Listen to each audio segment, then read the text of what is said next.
দেখার সময়। ঝরে পড়ুক তব পায় আমার এই জীবন।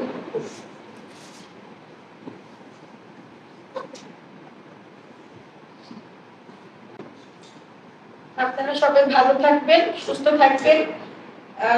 যে যে ব্যবসার সাথে জড়িত আছেন সবার ব্যবসার উন্নতি কামনা করছি। নতুন নিয়ম আমাকে ফোন না দিলেও আপনারা যদি তার মাধ্যমে কোনো বিপদের শিকার হন আমাকে জানাবেন, আমি স্বপ্রণোদিত হয়ে তাকে ফোন দিব। এবং সবার শেষ কথা হচ্ছে যে আমার ঢাকায় সবসময় একটা বাসা থাকে, আপনার ভাইয়া থাকে যেটা, আমার ঢাকাতে একটা বাসা নেওয়া থাকে।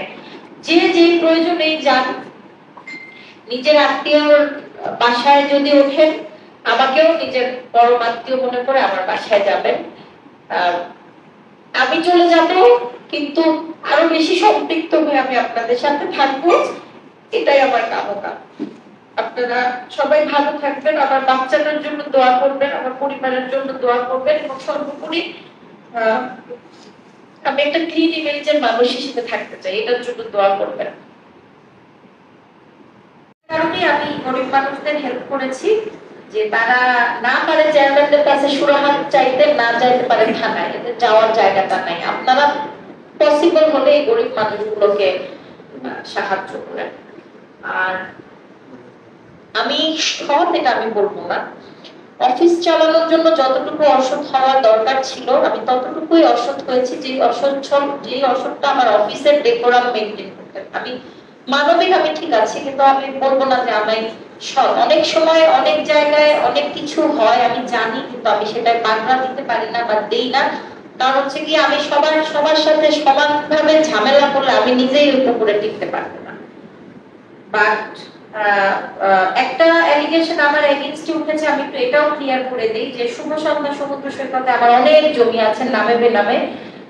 এই অ্যালিগেশনটা সত্যি না। আমি জায়গা কিছুটা আছে, সেটা হচ্ছে আপনার ভাইয়ার নামে এবং তার বন্ধুদের নামে। জায়গাটার পরিমাণও খুব বেশি না এবং এই জায়গাটা কেনার মতো সামর্থ্য আমাদের আছে, আমাদের দুজনের ট্যাক্স ফাইলে আছে। আর নামে বেনামে জায়গা দখল, এটা পুরোটাই মিথ্যা কথা। এই অ্যালিগেশনটা আমি খুব কষ্ট পেয়েছি, কারণ হচ্ছে গিয়ে 19টা মাস এত ডেডিকেশন দেওয়ার পরে এই অ্যালিগেশনটা আমি আশা করিনি। কারণ বাংলাদেশি ল অনুযায়ী আমি যে কোনো জায়গায় আমার ট্যাক্স ফান্ড দিয়ে জায়গা কেনার সামর্থ্য রাখি এবং আমি একটা কারণেই তালতলিতে এই জায়গাটা কেনার পক্ষপাতে ছিলাম। সেই জায়গাটা ছিল, কারণটা ছিল যে আমার আসলে আক্ষরিক অর্থে কোনো গ্রামের বাড়ি নাই, তো নানা বাড়ির সাথে আমার যোগাযোগ নাই বললেই চলে। আমাদের পটুয়াখালীর নানা বাড়ির পাশে আমাদের যে বাসাটা 3.5-4 শতাংশের একটা বাসা, এটাকে আসলে গ্রামের বাড়ি বলা যায় না। আমি চেয়েছিলাম যে যেহেতু এটা তালতলির জায়গাটা খুব কাছে আর পটুয়াখালী থেকেও খুব কাছে এবং শুভ সন্ধ্যা খুব সুন্দর একটা জায়গা, বা আমার সাথে আপনাদের টিউনিংটা ভালো হয়েছিল, আমি চেয়েছিলাম যে এই জায়গাটাকে আমি আমার গ্রামের বাড়ির মতো একটা কিছু বানাবো, এটাই আমার অভিমানী। এই কারণে আমার সাথে আবেগী এবং অভিমানী মানুষদের সম্পর্ক ভালো হয়। তো সত্যিকার কথা হচ্ছে গিয়ে আমার যখন গত বছর জানুয়ারির 1 তারিখে আবার অর্ডারটা হয়েছিল, আমি একটু বিস্তারিতই বলবো। আপনাদের নামাজে যাওয়ার জন্য যদি কোনো জটিলতা থাকে তাহলে সে চলে যায়, আমি কিছু মনে করবো না, তবে এরপরে তো আর এত সুন্দর বলার ফোরাম পাবো না। আমি মূলত বিশেষ প্রশাসন ক্যাডারটাকে আমি পছন্দ করি না বা করতাম না। কিছু নির্ধারিত কারণে আমি খুব ফ্যামিলি ওরিয়েন্টেড মানুষ। আমার বাসায় থাকতে ভালো লাগে, মানে বাসা কেন্দ্রিক চিন্তা ভাবনা করতে ভালো লাগে। তো আমি বাংলাদেশের অন্যতম একজন লাকি মানুষ যে জীবনে এক মাসও মানে একদিন বেকার ছিল না। আমি আমার মাস্টার্স হওয়ার আগে, মাস্টার্সের ওই ইন্টার্ন হওয়ার আগে আমার চাকরি হয়ে যায়। ওই চাকরিতে আমি 3 মাস পরে জয়েন করি, ইন্টার্ন শেষ করার পরে। তো চাকরিতে জয়েন করতে করতে আমি বিসিএস দিই। তার আগে আমি প্রথম বিসিএস দিই যখন আমি অনার্স এপিআর সার্টিফিকেট দিই। ওই বিসিএস আমি ক্যাডার পাই না, 33rd বিসিএস আমি ক্যাডার পাই না, কম ক্যাডার পাই। ইতিমধ্যে আমি মাস্টার্সে পরীক্ষা দিয়ে ব্যাংকে জয়েন করি এবং ব্যাংকে জয়েন করার 10 দিনের মধ্যে আমার রিটেন পরীক্ষা ছিল। তো জয়েন করে পরীক্ষা জন্ডিসের একটা প্রতিবেদন দিয়ে আমি রিটেন পরীক্ষায় করি, তারপর চাকরি করতে থাকি এবং 2 বছর 3 মাস ব্যাংকে চাকরি করার পরে আমি বাংলাদেশের লিডিং একটা ব্যাংক এশিয়া লিমিটেড, আপনার নাম শুনেছেন, আমি ওখানে এফডিও পোস্টে জয়েন করেছিলাম। আমি জয়েনিং ওখানে জয়েনিং এর সময় মানে আমার স্যালারি ছিল ৫৭,৫০০ বা ৫৪,৫০০, মানে খুব ভালো একটা স্যালারিতে জয়েন করেছিলাম। এবার যখন বিসিএস দিই, বিসিএস আমি প্রথমবার তো বিসিএস ওই অ্যাপিয়ার সার্টিফিকেট দিয়ে দেই, তখন বুঝি নাই আসলে কোন ক্যাডারের কি কাহিনী। প্রথমবার বিশাল স্বপ্ন নিয়ে পররাষ্ট্র ক্যাডার দিয়েছিলাম। পরে আমি ধীরে ধীরে বুঝতে পারলাম যে আমার যে মেধা বা মনন, এটাতে আমি হয়তো পররাষ্ট্র ক্যাডার পাওয়ার মতো ওই উপযোগী আমি না। তো তারপরে আমি রিয়েলিটিতে আসলাম যে তাহলে 34তম বিসিএস আমি কি কি হিসেবে নিজেকে দিব। তখন আমি সব ক্যাডারগুলো অ্যানালাইসিস করে দেখে আমি বিশাল একটা লিস্ট বানাইলাম। 6টা ক্যাডারের চয়েস দিয়েছিলাম, তার মধ্যে ইকোনমিক ক্যাডারটা আমার ফার্স্ট চয়েস ছিল, কারণ এই ক্যাডারটাতে পলিসি লেভেলে রিসার্চ বেসড কাজ করার সুযোগ, এবং আমার সারা জীবনে এই ধরনের কাজ করতেই ভালো লাগে। আমি একটু বুকিশ, আমি একটু পড়তে পছন্দ করি। 2018 সালের আগ পর্যন্ত আমার প্রতিদিন ঘুমের আগে 2-3 পৃষ্ঠা বই না পড়লে আমার ঘুম আসতো না, মানে আমার অভ্যাসটা ওরকম ছিল। 18 সালে বিদেশ যাওয়ার পরে চেঞ্জ হয়েছে। সেকেন্ড চয়েস দিয়েছিলাম ট্যাক্স ক্যাডার, সেটাও ঢাকায় থাকবো এই জন্য। থার্ড চয়েস দিয়েছিলাম পুলিশ, কারণ শুনেছি পুলিশের মেয়েদেরকে ঢাকার বাইরে পোস্টিং দেয় না। ফোর্থ চয়েস দিয়েছিলাম বোধহয় কোঅপারেটিভ। ফিফথ চয়েস পোস্টাল, এবং সিক্সথ চয়েস অ্যাডমিন ছিল। আমি 6টাই চয়েস দিয়েছিলাম। তো ভাইবা বোর্ডে আমাকে, আমার ভাইবা করেছিল আবুল কালাম আজাদ স্যারের বোর্ডে, মানে আমাকে ভাইবা বোর্ডে নট আ সিঙ্গেল কোশ্চেন করছে মুক্তিযুদ্ধ থেকে, are not a single question করেছে বঙ্গবন্ধু বা আমাদের ইতিহাস থেকে। আমাকে সাম্প্রতিক সময় বিভিন্ন জিনিস জিজ্ঞেস করেছে, আর সময় সময় আমি কেন ইকোনমিক ক্যাডার ফার্স্ট চয়েস দিছি, অ্যাডমিন ক্যাডার কেন সিক্সথ চয়েস দিছি। উনি একজন অ্যাডমিনের অফিসার, ওই জিনিসটা মেনে নিতে পারে না। মানে 5বার বা 6বার আমাকে এটা দিয়ে আমার মানসিক ইয়ে মানে দেখতে যাচ্ছিল, এবং শেষবারের বার সে খুব বিশ্রী ভাষায় বলছে, যাই তুমি তো অনেক ধূর্ত, শেয়ানা, ঢাকায় থাকবা দেখে এটা করছো। আর আমি প্রতিবারই সুন্দর করতে দিয়েছি, স্যার সেটা না, আমার আসলে স্যার পলিসি লেভেলে কাজ করতে ভালো লাগে, আমার দেশের পলিসি মেকিং এর সাথে জড়িত। সত্যি কথা তো বলতে পারি না, আসলে তো ঢাকায় থাকার জন্য সেটা তো আর বলতে পারি না।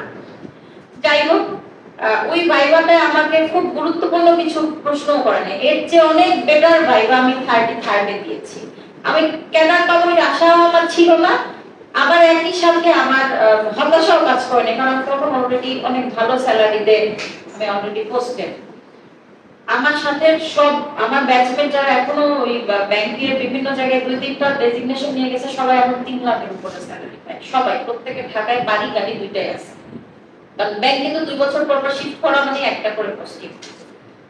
যাই হোক, আমার আসলো, বিসিএস এ আসলো, এবং আমি আমাদের ব্যাচে আমি থার্ড হয়েছিলাম, মানে ইকোনমিক ক্যাডারে আমি থার্ড হওয়া মেরিট লিস্টে আসা মানুষ।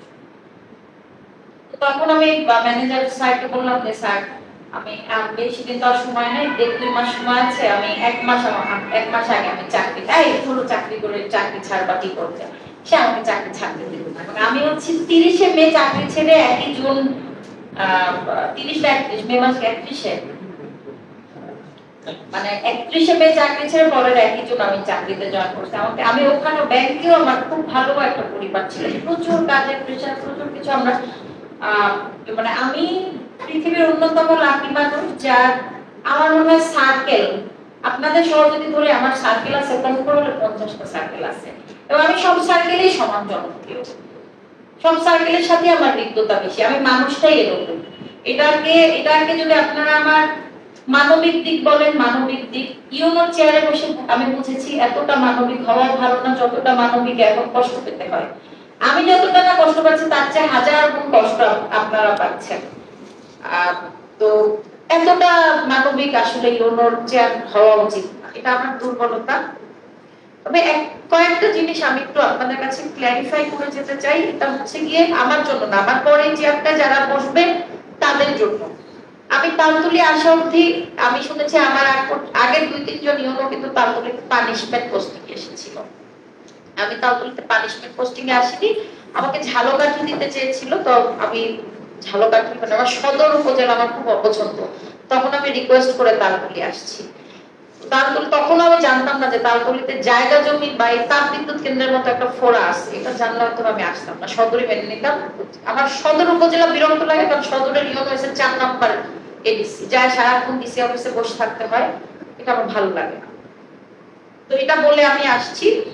আসার পরে যখন আমি ডিসি অফিসে জয়েন করেছি, তখন ডিসি স্যার আমাকে তালপুলি নিয়ে বিশাল এক ভয়ের বার্তা শোনায় দিল যে এখানে সব জায়গা জমি 2 নাম্বার, তুমি তালপুলিতে কেন আসছো আমি জানি না। আচ্ছা, তার আগে বলে রাখি, আমি যখন এক্স ইকোনমিক ক্যাডারে ছিলাম তখন ডিসি স্যারের ওয়াইফের সঙ্গে আমার একটা প্রজেক্টে কাজ করার সুযোগ হয়েছে। মানে উনি যে প্রজেক্টটায় কাজ করতো, ডিসি স্যারের ওই হাবিব স্যারের ওয়াইফ ছিল হচ্ছে কৃষি ক্যাডারে, আর আমি তখন পরিকল্পনা মন্ত্রণালয় কৃষির প্রকল্পগুলো দেখতাম। এই জন্য তার সাথে আমার একটা ওই সময় একটা সখ্যতা ছিল। এবং আমাদের এই সিভিল সার্ভিসে একটা প্রবলেম আছে, আমরা শুনতে চাই সবাই আমাদের স্যার বলো, কিন্তু আমরা কাউকে স্যার ম্যাডাম এগুলো বলবো না, এই ধরনের একটা জটিলতা আছে। তো আমি এগুলোর ঊর্ধ্বে, কারণ হচ্ছে কি আমি আমার চাকরি জীবন শুরু হয়েছে প্রাইভেট কোম্পানি থেকে। আর ঢাকা বিশ্ববিদ্যালয়ে পড়ার সুবাদে হোক অথবা দেশের বাইরে পড়তে যাওয়ার সুবাদেই হোক, স্যার এগুলো একটা কলোনিয়াল লিগ্যাসি, এর বেশি কিছু না। আমার একটু স্যার বলুক আর না বলুক, কিন্তু আমার বিন্দুমাত্র আমি রাগও করি না, বিশ্বাস করেন, এটাতে আমার কোনো আফসোসও নাই। আমি এগুলো নিয়ে বদারই না। কারণ আমি যখন ব্যাংকিংয়ের রূপনগর শাখায় ছিলাম তখন ওই সামনে একটা কষাই বসতো, প্রতিদিন মাংস বিক্রি শেষ হলে 2:30টা বাজতো আর 4টা বাজতো, ও আইসা যে কোচ থেকে, কোচের ভিতর থেকে রক্ত মাখা হাতে আমাদের টাকাগুলো এরকম দিয়ে বলতো আমার টাকাগুলো অ্যাকাউন্টে ঢুকায় দেন। প্রতিদিন আমি আবার সেই টাকাগুলো গুছাইয়া ওকে ঢুকাই দিতাম। তো এবং তাকেও কিন্তু হিসাব মতো আমার স্যার বলা লাগতো। প্রাইভেট ব্যাংকে এটাই নিয়ম, এটাই নেচার। প্রাইভেট ব্যাংকে আপনার ক্লায়েন্ট আপনার স্যার, যদিও কলোনিয়াল লিগ্যাসিতে এটা উল্টা হয়ে গেছে, স্যার একটা সম্বোধন ছাড়া কিছুই না। এখানে আসার পরে শুরুতে আমি বলবো যে শুরুতে মনে হয় আমার সাথে সম্পর্ক একটু বেশি ভালো ছিল মাঝেরই।